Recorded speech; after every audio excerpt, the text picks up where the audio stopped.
हरे कृष्ण। ओम अज्ञानतिमिरान्धस्य ज्ञानाञ्जनशलाकया चक्षुरुन्मीलितं येन तस्मै श्री गुरुवे नमः। हरे कृष्ण। हम लोग हमारे पिछले सेशंस में जगन्नाथपुरी धाम और जगन्नाथ के सारी लीलाओं के बारे में जानने की कोशिश कर रहे हैं। तो आज हम आगे जानेंगे। हमने लास्ट टाइम जाना था श्री मंदिर यानी कि पुरुषोत्तम क्षेत्र का सबसे अहम यानी सबसे मुख्य मंदिर, और वो है जगन्नाथपुरी का मंदिर। उसके बारे में हमने जाना था उसके 4 द्वार हैं, और 4 द्वार हैं सिंह द्वार, फिर हस्ती द्वार, अश्व द्वार और व्याघ्र द्वार। तो हमने ये किया था, और आगे चल के हम अभी आज देखेंगे थोड़े जगन्नाथ जी की कुछ लीलाएं। तो जब हम सिंह द्वार से अंदर जाते हैं मंदिर में, तो एक स्तंभ आता है जो ये है कोणार्क का अरुण स्तंभ, और ये अरुण जो स्तंभ है उसकी ऊंचाई जो है वो भगवान के बैठने की जो वेदी है उसके समान है। जब हम अंदर जाते हैं तो आगे एक पतित पावन जगन्नाथ के दर्शन होते हैं सबसे पहले। तो उसकी कथा कुछ इस प्रकार है। एक राजा थे जिनका नाम था रामचंद्र देव, और वो राजा बहुत ही भक्ति भाव वाले थे। जगन्नाथ के इतने प्रिय थे, वो जगन्नाथ को बहुत मानते थे, और जगन्नाथ भी उनको बहुत प्रिय थे। तो जो एक बार ऐसा हुआ कि रामचंद्र देव जो राजा हैं जगन्नाथपुरी के, वो वहाँ राज कर रहे थे, लेकिन कुछ टाइम के बाद वहाँ पे मुगलों ने हमला कर दिया, और हमला करके और वो जो राजा है उसको परास्त कर दिया और उसको जेल में डाल दिया। और फिर उसका मुस्लिम जो शासक था वो था सती खान। उसने राजा के पास जाके, जो जेल में उसको डाल दिया था, वहाँ पे जाके उससे कहा कि तुम मेरी बहन जो है उससे शादी कर लो, नहीं तो मैं जगन्नाथपुरी का मंदिर और जगन्नाथ दोनों को बर्बाद कर दूंगा, दोनों को डिस्ट्रॉय कर दूंगा। अब जो ये राजा थे चंद्रदेव, वो बहुत ही दुखी हो गए। वो पूरा दिन सोचते रहे कि मैं जगन्नाथ को कैसे बचाऊं, क्या करूं, और वो इतने व्यथित हो गए, इतने चिंता मग्न हो गए। फिर तब वो जो सखी खान था, उनकी जो बहन थी, राजिया नाम था उसका, वो राजिया वहाँ पे आती है, और वो आके इन राजा से कहती है कि आप कृपया मेरे से शादी कर लें, आप दुखी ना हो, मैं आपको परेशान नहीं करूँगी, मैं एक हिंदू माँ की बेटी हूँ, और मुझे पता है कि आपके लिए जगन्नाथ का क्या स्थान है, इसलिए आप कृपया जगन्नाथ के मंदिर और जगन्नाथ को बचा लीजिए। और फिर वो कहता है ठीक है, और वो राजिया से शादी कर लेता है। लेकिन जैसे ही वो उससे शादी करता है, तो पहले ऐसा था कि क्योंकि उसने मुस्लिम लड़की से शादी की है, तो सारे जो वहाँ के पंडित थे, लोग थे, उन्होंने उस राजा का बहिष्कार कर दिया। अब जो राजा था उसको मंदिर में कोई प्रवेश नहीं करने दे रहा था। तो राजा बहुत ही दुखी हो गया, वो जगन्नाथ के दर्शन नहीं कर पा रहा था। रात को वो आके वहाँ जब सब लोग सो जाते थे, कोई नहीं होता था, तो वो रात को आके वहाँ पे मंदिर के बाहर वहाँ खड़ा रहता, दरवाजे के बाहर, और जगन्नाथ जगन्नाथ जगन्नाथ करके रोता, एकदम जिसे कहे इतना रुदन, इतना क्रंदन करता, इतना विलाप करता कि जगन्नाथ भगवान का हृदय पिघल गया, और वो सोचने लगे कि मेरे भक्त जिसने मेरी रक्षा करने के हेतु ये शादी की है, उसके साथ ऐसा व्यवहार हो रहा है। इसलिए वो बहुत दुखी हो गए, और जगन्नाथ वहाँ अपनी वेदी से दौड़ के बाहर आए, और बाहर आके उन्होंने जो ये दरवाजा है वहाँ पे आके उन्होंने ये जो राजा हैं चंद्रदेव, उनको दर्शन दिए। अब रोज ऐसा होने लगा, रात को जब सब सो जाते तो चंद्रदेव राजा वहाँ पे आते, हाथ जोड़ के भगवान से कहते जगन्नाथ जगन्नाथ मुझे आपके दर्शन करने हैं, और जगन्नाथ वहाँ वेदी से दौड़ के आते और उसे दर्शन देते थे। 2-3 दिन तक पंडितों ने देखा कि सुबह में जब हम लोग मंदिर खोलते हैं तो भगवान का खेस गिरा पड़ा होता है, कुछ अस्त व्यस्त फूलों की माला, तुलसी की माला सब बिखरी पड़ी होती। हो क्या रहा है, हमसे कुछ अपराध हो गया या क्या हुआ, कुछ समझ में नहीं आ रहा था उन्हें। तब उस रात जो मुख्य पंडित है उसके स्वप्न में जगन्नाथ जी आए, और उन्होंने आके कहा कि इस राजा ने मेरी रक्षा करने हेतु इस लड़की से, यानी कि जो मुस्लिम लड़की है राजिया, उससे शादी की है, और आपने उनका बहिष्कार करके मुझे बहुत दुखी कर दिया है। और फिर उसी रात जो जगन्नाथ है वो राजा के भी स्वप्न में आए वहां के, और उनसे कहा कि आप मेरा एक पतित पावन रूप जो है वो वहां बाहर स्थापित करिए, ताकि जो लोग मुझे मेरा अंदर दर्शन करने नहीं आ सकते वो बाहर से मेरा दर्शन करके कृतार्थ हो सके और मैं उन सबके ऊपर कृपा कर सकूं। तो इस तरह से जो है जगन्नाथ है वो सबके साथ बहुत ही अच्छा, जो उनके भक्त हैं उनके साथ इस तरह से आदान प्रदान करते हैं। तो इस तरह से ये पतित पावन जो है विग्रह वो हमें दिखते हैं। आगे जाएंगे तो अंदर सीढ़ियां हैं, 2 सीढ़ियां जब चढ़ते हैं तो यमशिला आती है, और उस यमशिला कहते हैं, उस यमशिला के ऊपर पैर रख के हमें अंदर जाना चाहिए, और जब वापस बाहर निकलते हैं तब इस पे पैर नहीं रखना चाहिए। फिर आगे चल के 22 सीढ़ियां हैं। लेफ्ट हैंड साइड पे काशी विश्वेश्वर का मंदिर है। थोड़ा आगे जाएंगे तो राइट साइड में आनंद बाजार है, राइट साइड में, जहाँ पे भगवान को जो लगा हुआ भोग है, जो अर्पण किया हुआ भोग है वो वहां पे लाया जाता है और फिर भक्तों में उसका वितरण होता है। तो हमें 2 बातें खास करनी है जब हम जगन्नाथपुरी जाते हैं। एक तो जगन्नाथ भगवान का जितना हो सके हमें जगन्नाथ का दर्शन करना है, और दूसरा जितना हो सके उतना महाप्रसाद खाना है, क्योंकि जगन्नाथ में भगवान ने अपनी सारी कृपा महाप्रसाद में डाल दी है। तो इस तरह से जो है वहां पे प्रसाद पूरा दिन भोग, जैसे हमने लास्ट टाइम बात किया था कि 56 भोग लगता है जगन्नाथ को, और वहां पे ये जो बृहद पाकशाला है, बहुत बड़ी रसोई घर है भगवान जगन्नाथ की, वो 1 एकड़ में फैली हुई है। और ये जो भगवान की रसोई है जिसे बृहद पाकशाला कहते हैं, वहां पे जो भोग है वो मटकों में बनाया जाता है, और लकड़ी जला के और फिर मटके रखे जाते हैं। 9 मटके रखे जाते हैं एक के ऊपर एक, और उनमें भोग तैयार किया जाता है। वहां के जो पंडित पांडा है जब बनाते हैं भोग, तब उनके मुंह पे और नाक पे कपड़ा बंधा रहता है, ताकि उसकी सुगंध, भोग की सुगंध भी उनके नाक से अंदर ना जाए। इस तरह से ऐसे सब पालन करके वो भगवान का भोग बनाते हैं। कहते हैं वहां पे साक्षात लक्ष्मी जी भगवान के लिए भोग बनाने के लिए आती हैं। तो इस तरह से लकड़ी जलाकर, और जो 9 मटके रखते हैं, और एक आश्चर्य की बात यह है कि जो 9 मटके रखते हैं उसमें जब खाना पकाते हैं तो सबसे ऊपर वाली मटकी होती है उसमें खाना पहले बन जाता है, भोग पहले जो ऊपर की जो मटकी होती है उसमें बन जाता है, और फिर धीरे धीरे करके नीचे भोग बनना शुरू हो जाता, तैयार हो जाता है। इस तरह से भोग बनाया जाता है। जब भोग भगवान को लगाया जाता है तब वो जो सोने की थाली, और उसमें उसको भगवान को वैश्वानर अग्नि से पकाया हुआ जो उनको सोने की थाली और मटकी में जो धराया जाता है, फिर 40 अक्षर का पाताल नरसिंह मंत्र बोला जाता है, फिर अर्पित किया जाता है, फिर 18 अक्षर का गोपाल मंत्र उससे निवेदन किया जाता है, और इस प्रकार भगवान को ये भोग धराया जाता है। और जगन्नाथ का प्रसाद का हमें कभी भी अनादर नहीं करना चाहिए। कहते हैं कि वहां पे अगर वो दूषित वस्तु को भी अगर प्रसाद स्पर्श कर लेता है तो भी वो परम पवित्र रहता है, क्योंकि जगन्नाथ के लिए स्वयं लक्ष्मी जी वहां पे कुकिंग करते हैं, बराबर।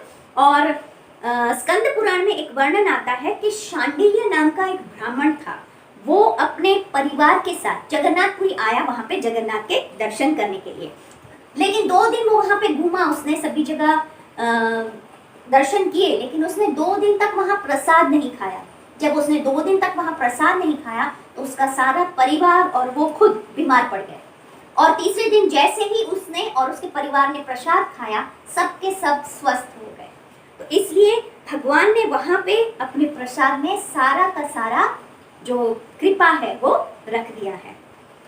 उसी प्रांगण में एक छोटा सा मंदिर है एकादशी माता का। वहां पे कहते हैं कि कोई एकादशी का व्रत नहीं रखता, तो आज भी एकादशी माता को उस मंदिर में बांध के रखा गया है, क्योंकि वहां पे कोई एकादशी नहीं करता। तो इस तरह से वहां पे ऐसा वहां पे मंदिर है।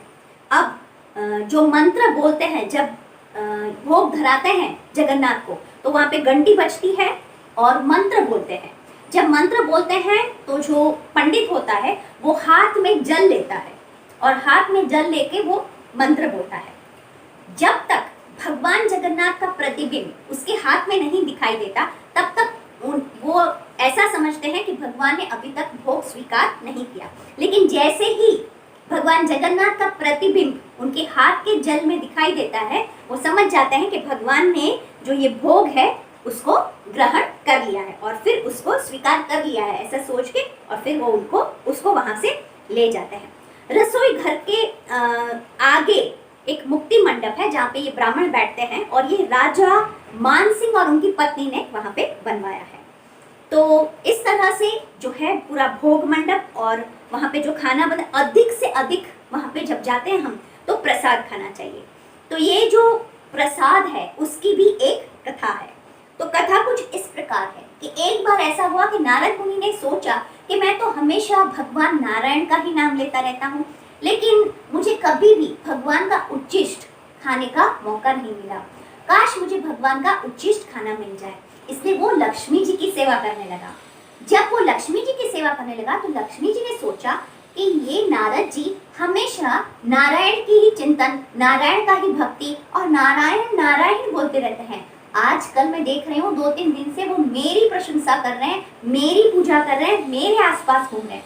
तो पूछते हैं नारद जी आपको क्या चाहिए? तो वो कहते हैं कि आप ही एक हैं जो मुझे चाहिए वो दे सकती हैं। तब लक्ष्मी जी कहते हैं ठीक है, मैं तुम्हें वचन देती हूँ, तुम्हें जो चाहिए मैं दूंगी, तुम बताओ तुम्हें क्या चाहिए। तब नारद जी कहते हैं कि मुझे नारायण का उच्चिष्ट चाहिए। अब हुआ ये था कि जैसे ही नारद जी ने बताया कि उन्हें क्या चाहिए, नारायण का उच्चिष्ट, तो उन्हें याद आ गया कि लक्ष्मी जी को 2-3 दिन पहले ही नारायण ने कहा था कि देखो इस उच्चिष्ट पर सिर्फ तुम्हारा ही अधिकार है, ये तुम्हें किसी को भी नहीं देना है, सिर्फ तुम्हें ही खाना है।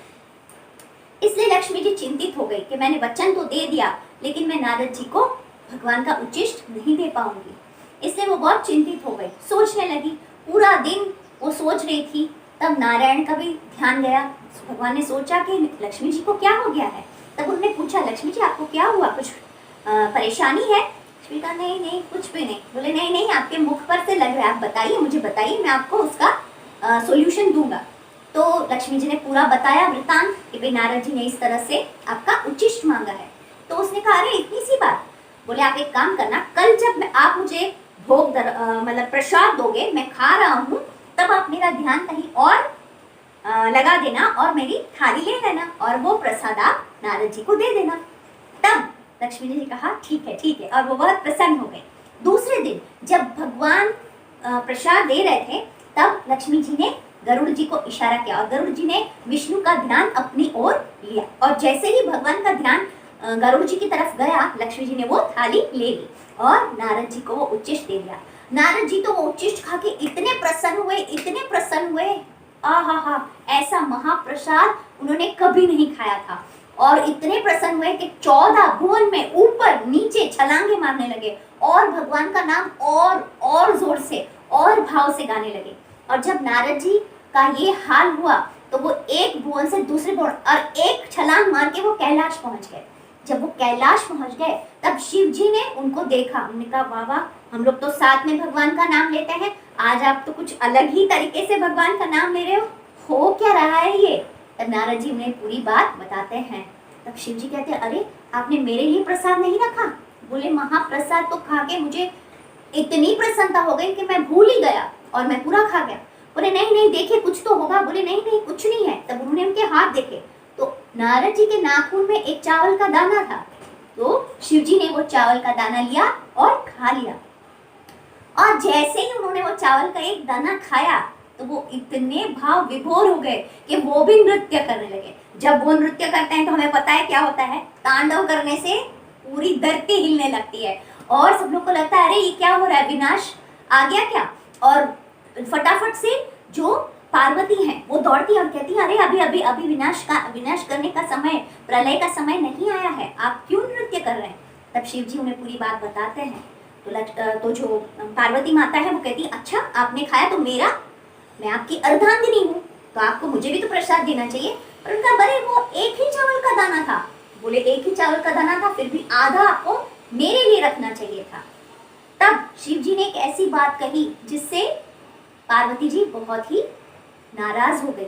उन्होंने ऐसा कहा कि महाप्रसाद सबके भाग्य में नहीं होता, जो लायक होता है उसे महाप्रसाद मिलता है। जब शिव जी ने ऐसा कहा तब पार्वती जी को बहुत बुरा लगा और वो बहुत ही क्रुद्ध हो गई, बहुत गुस्सा हो गई और वो विष्णु जी के पास गई और उन्होंने कहा ये क्या हो रहा है, आप ये क्या कर रहे हो? तब विष्णु कहते अरे अरे देवी देवी शांत शांत, आप बताइए आपको क्या हुआ, आप क्यों इतना गुस्से में हैं? बोले, फिर उन्होंने बताया कि शिव जी ने मुझे प्रसाद, आपका महाप्रसाद नहीं दिया और खा गए और फिर ऐसा मुझे कहा। तब विष्णु जी कहा आप चिंता मत करो, मैं आपको मेरी पूरी का पूरा थाली जो मेरा महाप्रसाद है वो आपको दूंगा। तो बोले सिर्फ अभी मेरे लिए नहीं, मेरे बच्चों के लिए भी देना पड़ेगा।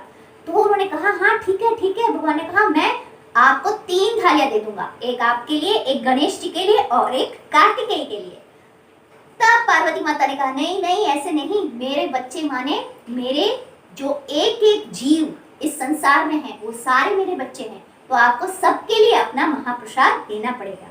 तब विष्णु जी ने, नारायण ने उनसे एक प्रॉमिस किया, एक वादा किया कि ठीक है, जब मैं दारू ब्रह्म के रूप में जगन्नाथपुरी में अवतरित होऊंगा तब मैं पूरा दिन भोग ग्रहण करूंगा और मेरा महाप्रसाद सबसे पहले जो मेरा प्रसाद होगा वो आपको अर्पित होगा और फिर वहां से सारे जीव, जितने भी जीव हैं उनको वो आप उसे दे सकते हैं। तो इस तरह से जगन्नाथपुरी में भगवान भोग जो हैं वो खाते हैं।